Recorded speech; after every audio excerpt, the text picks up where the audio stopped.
Kansas City. This is Serenity, and today our guest is Jeanette Powers, local poet and author. How are you doing today, Jeanette? I'm very well. Thanks for having me today.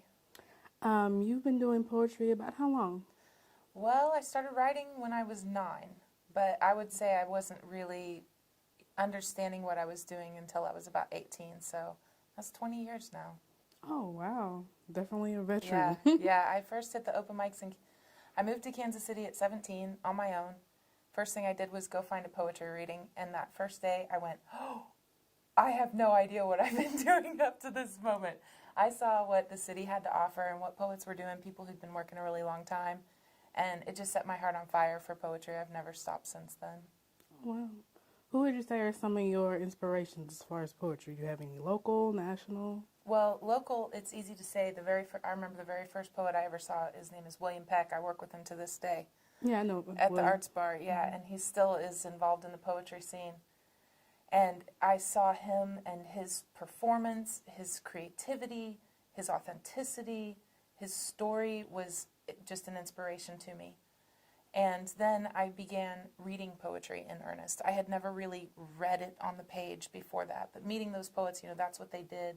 That's what you were expected to do.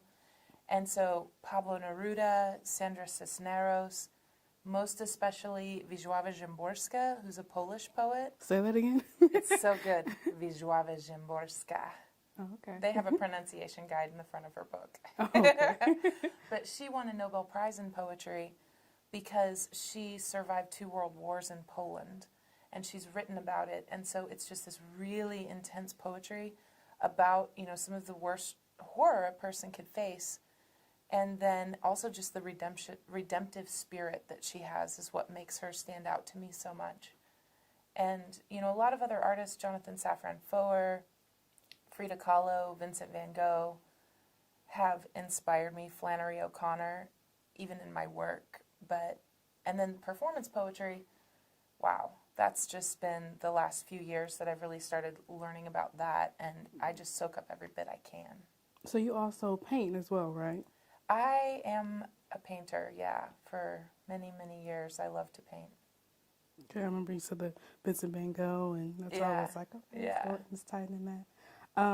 So you have a book that you've already written. When did you publish that book? 2012, Write the Future Press put out my first book of poetry, Absolute Futility. It's a pretty good-sized book because it really encapsulates that 20 years, at the time, 18 years worth of work. And I pretty much took everything I really felt I wanted to move forward with and present as my work. And then Spartan Press is putting out my next book, and that's exclusively the last 2 years worth of work. So it's a much smaller book. But and when is that going to come out? it comes out in January, and it's going to be called Earthworms and Stars. Okay. What is the name of the previous book? Absolute Futility came out in 2012. Okay. And they sell that at Prospero's? Prospero's Books has it. Yes, that's right. And they're on 39th Street, right? Yeah, 39th and Bell, Kansas City, Missouri. Okay. So what upcoming projects do you have going on right now, besides the book? Well, the book is almost done, and my main focus for the next year, aside from slam poetry and working with the slam team, is I have this really strong belief that Kansas City needs a paradigm shift in the way of thinking about poetry.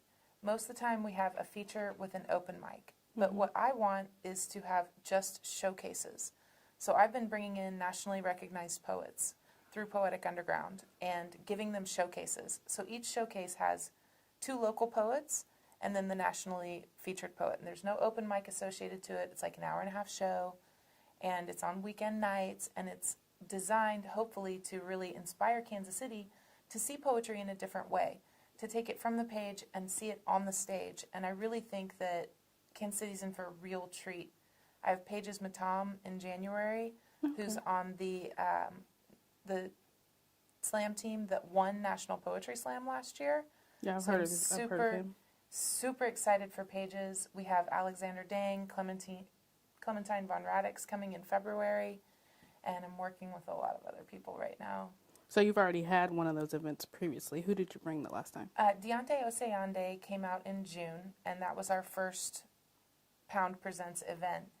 And it was very successful. It was wonderful meeting him. He does a lot. He's ranked really high in slam poetry competitions. He's a big part of the Rust Belt Poetry Slam Invitational that we'll hopefully be participating in this year. And then I also did one of local poets also, because there's a lot of local poets that can get a showcase and deserve a showcase. I want to keep doing that too. Mm-hmm. People who've been contributing for many, many years in Kansas City. So Jose Faust, Jason Reberg, Iris Applequist, a number of other poets were on that, and I want to keep doing those as well. Okay.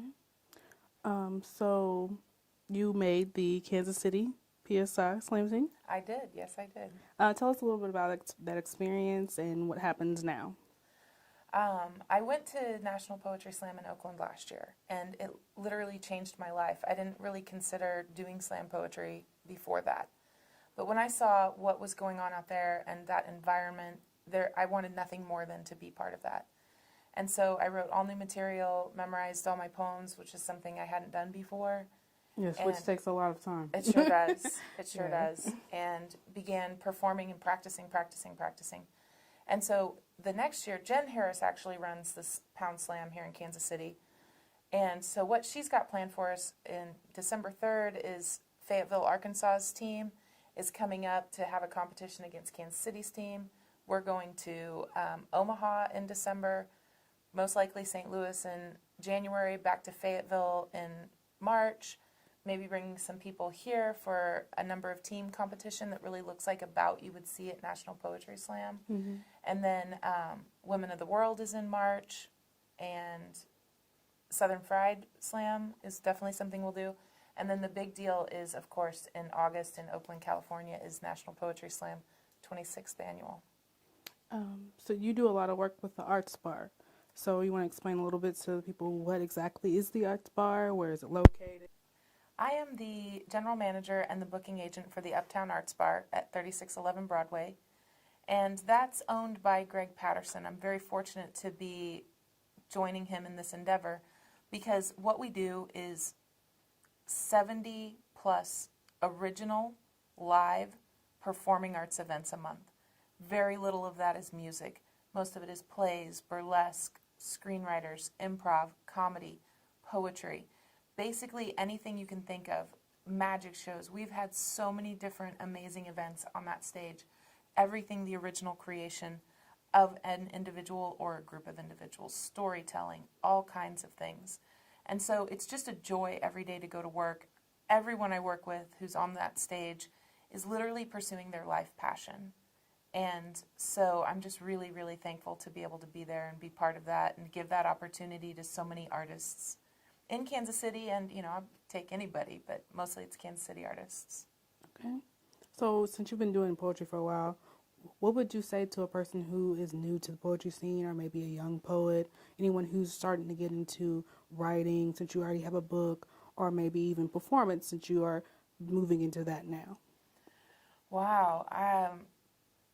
You know, there's a thing we say at the readings, remember why you wrote it. You know, I remember you said that one time before. Yeah, remember why you wrote it. And just that, just remember it's about you, it's about your experience. Your experience is the one thing no one else can ever have, right? Unless you give that to them. And that's, people talk about what's original and what's this. I say don't even worry about this. Because there is no question that you're an original. Your perspective is original. And man, that's the most important thing to me. And focus on that and follow your passion and you can't go wrong. Okay. So how would one get in contact with you? Where would they find you? Are you on Facebook, Twitter? I have a Facebook account. That's a good way to find me, Jeanette Powers. You can look up Poetic Underground and reach me through that's a fan page. So those are both good ways. My email address is uptownartsbar@gmail.com, so that's really easy to remember. I have a website. You can Google me. I have a website and stuff like that. Oh, okay. So you Google, on the Google. I'm Googleable. Yeah, you're Googleable. And it's Jeanette, Jeanette, and then Powers as in magical. Oh, magical powers. And you also go by, what's your other name you go by? Well, some people call me Sparkle Princess. I'm trying to get people to change it to Sparkle Pony because I have the pony dance that I like to do. And you got the tattoo, right? And I got the tattoo of the horse. But people call me whatever they want. I respond. Sparkle. that started because I call everybody Sparkle instead of Sweetheart or Honey or anything like that. I always say, hey, Sparkle, how you doing today? And somehow that got changed into my nickname. Well, thank you for your time, Jeanette. Thank I you. appreciate it. Thanks, everyone, for watching. This is Serenity, and I'm reminding you to spit your piece. I'm IFBB Bikini Pro Cat Williams, and when I'm not working out in the gym, I'm searching the web on Cascade Media and What's Up Kansas City. So make sure you check them out.